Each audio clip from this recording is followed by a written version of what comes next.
pemirsa, saya baru saja membaca buku yang sangat menarik tentang negara Turki.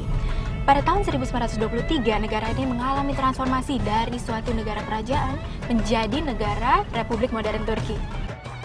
Ngomong-ngomong tentang negara Turki, sepertinya akan asik sekali nih kalau kita berkunjung ke kediaman salah satu keluarga Turki di Indonesia.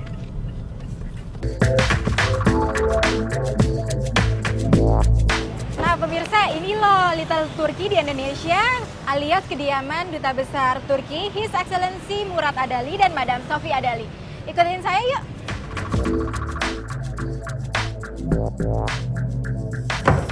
Hai. Hoş geldiniz. Yes. Okay, Madam, nice meeting you. Nice meeting you. Yes, Hoş my name geldiniz. is Karen Carlota, but you can always call me Casey. Should we go and see the ambassador Yes, now? of course. Okay, let's go. Amazing. Bisa jadi memang kata ini pas mewakili keunikan negeri di transkontinental Asia Eropa, Turki. Turki adalah sebuah negara besar di kawasan Eurasia. Wilayahnya terbentang dari semenanjung Anatolia di Asia Barat Daya dan daerah Balkan di Eropa Tenggara. Negara beribu kota Ankara ini memiliki panorama yang sangat indah. Tempat-tempat bersejarah di Turki menarik untuk dikunjungi dan dipelajari. Turki memang tepat dijadikan sebagai negara tujuan wisata. Mulai dari wisata pantai, pulau indah, gedung-gedung, hingga peninggalan bernilai sejarah tinggi terdapat di negara ini. Istanbul juga punya berbagai macam masjid unik. Masjid Biru atau Blue Mosque misalnya. Masjid yang dikelilingi keramik biru ini memiliki 6 menara. Bangunan lainnya yakni Gereja Santa Sofia yang dibangun pada masa kependudukan Romawi. Wisatawan yang mengunjungi Istanbul disarankan untuk singgah di Pulau Buyukada atau Big Island. Sekelompok tim arkeolog China dan Turki telah berhasil menemukan sisa-sisa bahtera Nabi Nuh. Lokasinya berada di ketinggian 4.000 meter di Gunung Ararat, Turki Timur.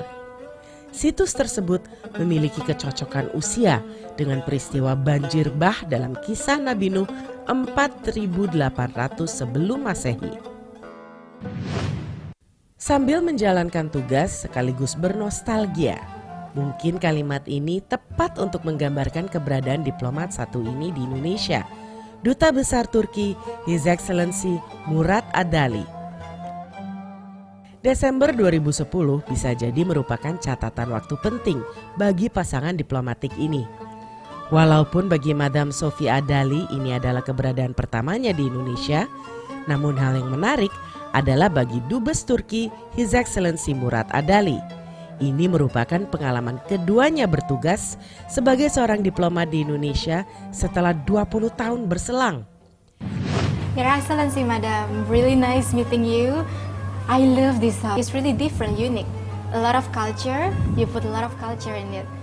Did you arrange all the furniture, maybe? I didn't arrange anything. I rearranged. Rearranged. Things around, yes. Okay. We had when we came here, we had the walls repainted, and I of course did my own interior design. How long have you been in Indonesia, if I may know? We arrived on the 1st of December, 2010. Yeah. Okay. But I have to tell you, this is my second assignment in Indonesia. Oh wow. So I was when I was quite young, 23 years ago, in '87, I had my first assignment to Jakarta, and I stayed between '87, '88, '89, almost 3 years. I heard that Madam before was like a career woman. Yes, I was. I suppose I still am a little bit. Wow. I worked for the European Commission for 15 years as a political advisor, and I write articles for a Turkish daily newspaper in English. Wow. So, Amazing. Well, I don't know. That's what I do. I really want to know more about Turkey, especially. Do we have like a similarity between our countries? Well, of course there are some similarities. There are some differences also. We are, well, rather living in two different geographical areas of our planet. But on the other hand, there is one main social similarity, which is we are coming both from, culturally speaking, humanly speaking, two countries with a lot of colorful and heterogeneous cultural background. About the food, right? Do you have like same things? I am not maybe the real expert, but I can tell you that they are not very similar. They are not really similar? No, not similar, no. I heard that we are going to cook something today. No, Yes. she's the one. So you love cooking? I love cooking actually, yes I do. I don't really have as much opportunity to cook here as I have when we're back in Turkey, but I actually really enjoy cooking. You yes. really enjoy cooking? I learned my Turkish cooking skills with my husband's mother, who's a very strict but a very good cook. And a very good teacher as well, and with the ladies, Turkish ladies I've met. Madam, I really want to cook. Let us go to the kitchen. Let us do this. Yes. I thought we'd introduce you to Turkish cooking through the traditional drinks that you offer when people come to your May I house. have my coffee? Yes, of course. This is traditional Turkish coffee and traditional Turkish Turkish tea. So what yes. kind of tea? It's like produced in the north east part of Turkey, from Wow. Rize area, Yes. in the traditional Turkish tea. Yeah, the but smell is really nice. Can I have a tea together? Wow. Thank you for the tea. Welcome. We go together. We Yes. go Okay, to the kitchen, thank you. and Ambassador can go to work. Okay, good. You? Yes, May I go back to work? of course. Come, we go together. We Yes. go Okay, to the kitchen, thank you. and Ambassador can go to work. Okay, good.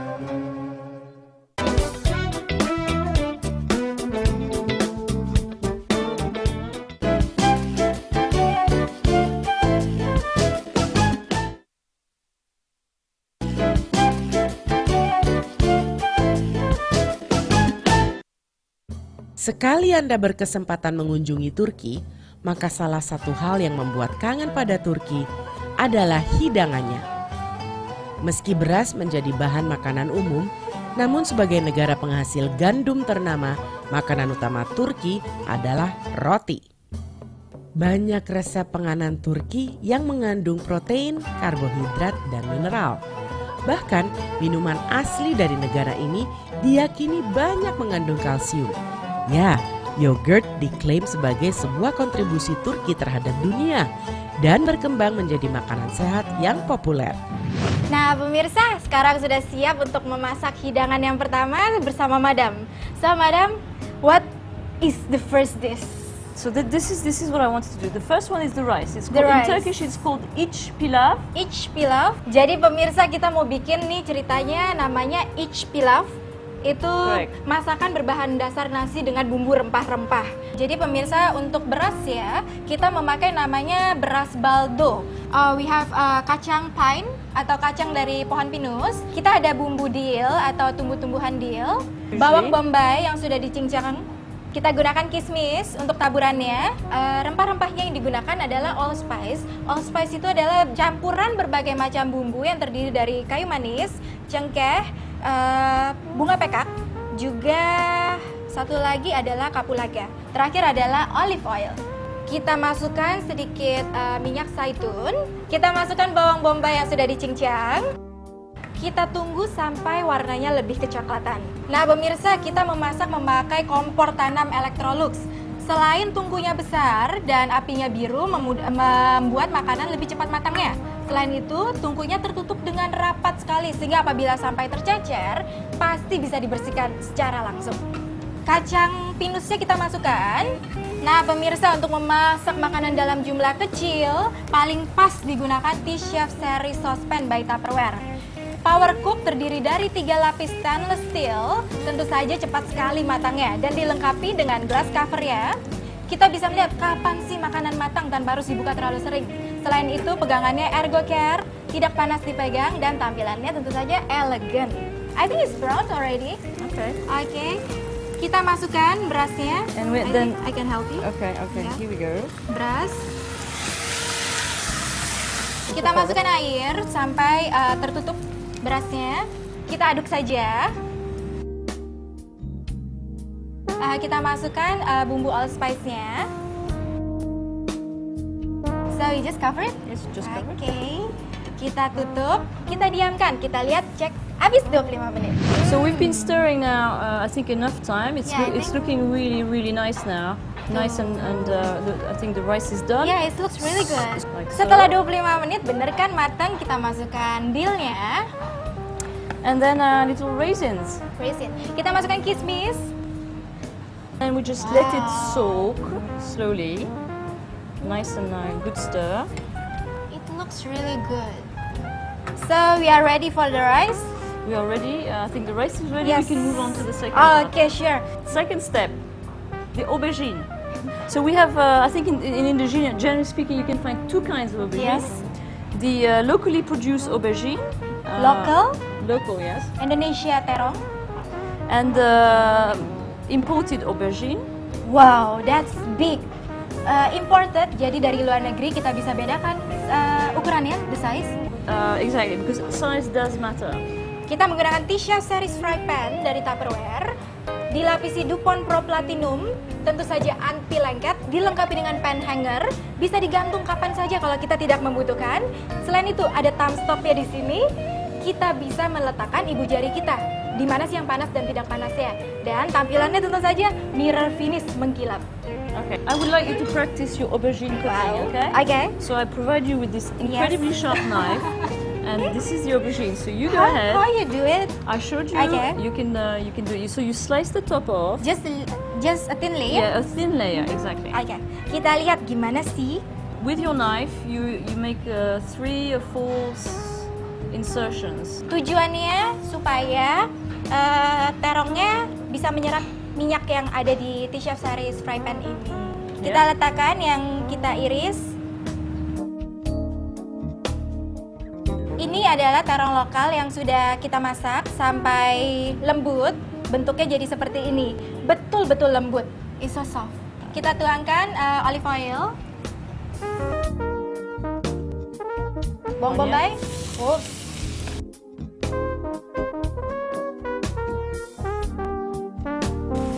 Bawang putih masuk. Daging sapi dimasukkan.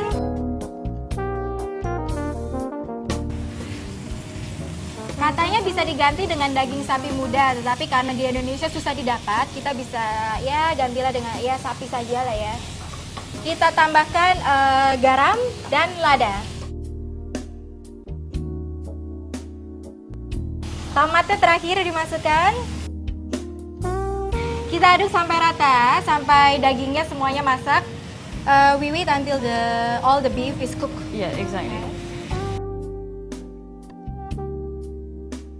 I think it's done. I think it's done. We Yes. can, and then Kita you just stop it. masukkan dagingnya. Jadi pemirsa, kenapa kita masaknya tuh nggak sampai matang terlalu? Karena kita akan memasukkan ke dalam oven kurang lebih 20 menitan. Mungkin bisa kurang karena terongnya kecil.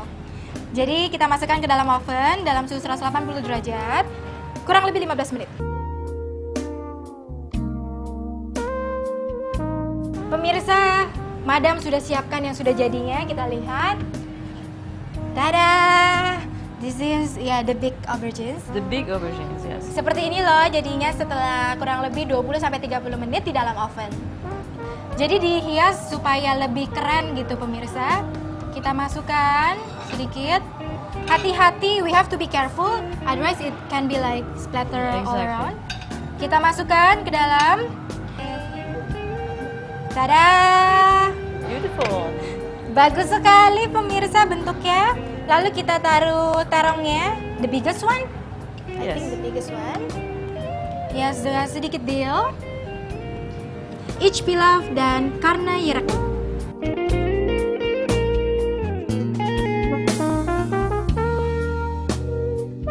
Nah, sekarang kita masak makanan penutupnya ya. Madam, what is the dessert for today? Today I've decided to choose a very special dessert which I actually prepared with my own recipe and our chef here for you especially, and it's pistachio ice cream. Wah, es krim pistachio. Kita butuh 3 kuning telur, ada gula bubuk, susu, ada krim, pistachio tentu saja, dan hazelnut. So we can start now. Kita pecahkan telurnya. Kita campur kuning telur dan gula bubuk. This is what you put in. Okay, I'm going to help you here. Sedikit-sedikit dimasukkannya supaya lebih gampang teraduk ya. Kita tambahkan sekarang krimnya. And this is the most important ingredient, of course, the pistachio, and it needs to be grinded really fine. Okay? Do you need to roast the pistachio? No. Jadi kacang pistachionya hanya digiling sampai halus. But grind it as fine as you can grind it. Sehalus mungkin. Kita masukkan susu sekarang. Jadi tergantung pemirsa, kalau kita tambahkan sedikit pewarna, tapi pilihlah pewarna yang natural atau alami. I think it's good already. I think it looks very good indeed. So I think you can now put it in the ice cream machine. Pemirsa sudah jadi, kita bawa ke mesin es krimnya. And I can see she's very happy because she doesn't have to keep stirring. See you later, Annie. See you later. Madam, so we are going to make the decoration? Exactly. And for decoration, I have chosen to prepare a biscuit, a very special biscuit. Cookies, it's like a cookies? Like cookies in the shape of a crescent. Wow, jadi kita mau bikin biskuit atau kue kering yang berbentuk seperti bulan sabit. So we're going to start very basically with some flour. Terigu. Okay. 1 sendok teh baking soda. Okay. Jadi kacang almondnya digiling sampai lembut. Kita masukkan semuanya, diaduk. Bubuk kayu manis. Wow. And then you're going to have to put some butter. Kita masukkan mentega. Now for once we're not using olive oil, okay? Jadi untuk kali ini saja kita tidak menggunakan minyak zaitun. Okay. Kita aduk semuanya sampai tercampur rata. Gula bubuk dimasukkan. We keep a little bit. Okay. I think it's come together already. I think it looks good. It looks really good. So we make something like this, and then like this, we have a small little circle, and then we cut. Okay, this is what we want. Ini loh tadi yang sudah kita buat. Jadi kita buat seperti bentuk bulan sabit. Jadi kita panggang selama 170 derajat untuk 15 menit.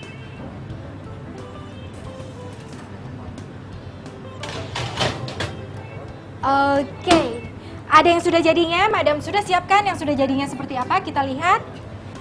It looks really nice. It looks really nice, but I think we're going to make it look even nicer by adding some of that. It looks like a snow now. Exactly. It's the idea. Okay. While Madam doing this, why don't I grab the ice cream so we can prepare? It should be ready by now.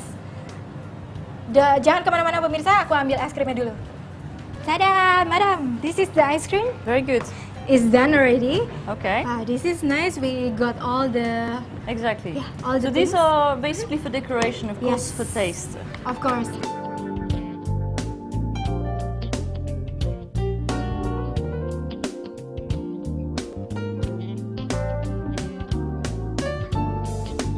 Di sini ada campuran kacang-kacangan, kita taburi saja. Wow. Okay. So this is our second dish. Namanya adalah pistachio ice cream dengan sable berbentuk bulan.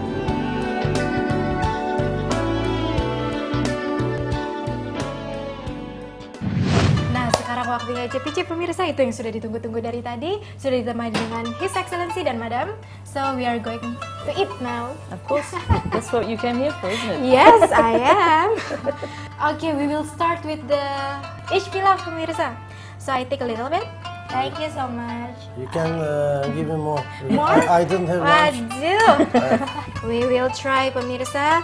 Ini namanya terong. Terong import. beserta daging dan iç pilaf. Pemirsa, enak banget. Bener-bener deh rasanya terongnya yang sudah sangat lembut dicampur dengan dagingnya yang ditumis. Sangat wangi sekali berpadu dengan nasinya, gurih sekali. I want to finish I my. have good appetite, so thank you for preparing everything for me. Your wife cooks wonderfully. Well, I learned a lot from you. She I can do my best. improvise, yeah. She's a good improviser. Really good.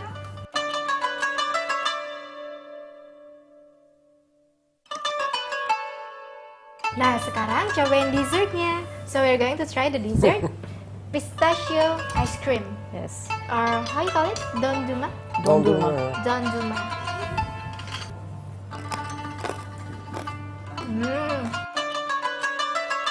Rasanya pistachio ice creamnya tuh ya, bener-bener pistachionya kerasa banget, bener-bener nendang. Gurihnya susu dan gurihnya krim bener-bener mengena. Tapi uniknya gulanya tidak terlalu banyak, jadi rasa manisnya pas Senang sekali. sekali. Dicampur dengan karamelnya itu membuat suatu kerenyahan tersendiri. Plus biskuitnya luar biasa, campuran yang sangat menarik dan waduh, ketinggalan pemirsa. Your Excellency, Madam, thank you so much for having me here. I'm really glad for today. It's really wonderful day. It's been a pleasure to have you. Thank you. Thank you very much for coming. Nah, pemirsa, itulah cerita saya bersama His Excellency Murad Adali dan Madam Sophie Adali. Gimana, menarik sekali kan? Jangan kemana-mana dulu pemirsa, tetap di Menu on Venue.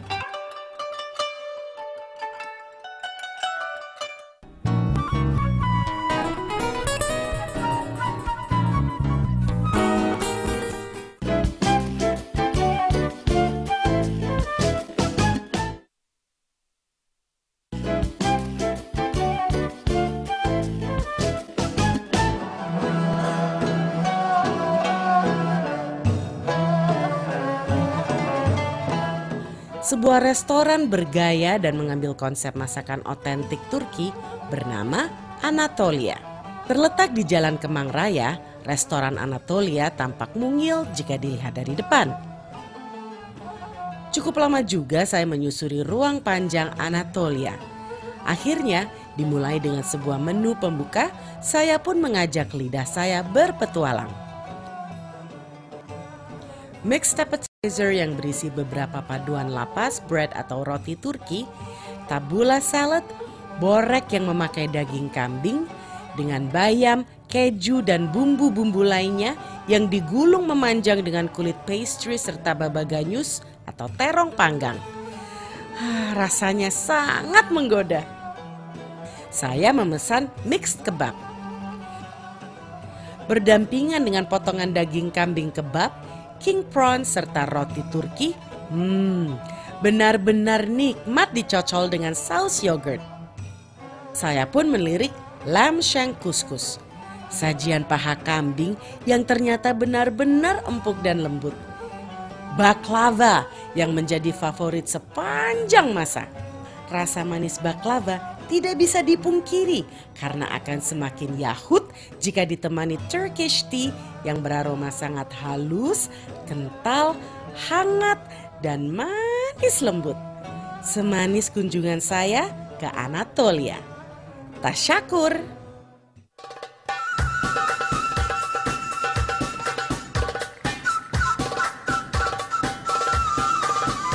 Now we have little bit. Oh, mentega yang ditaruh di tengah-tengah ayam.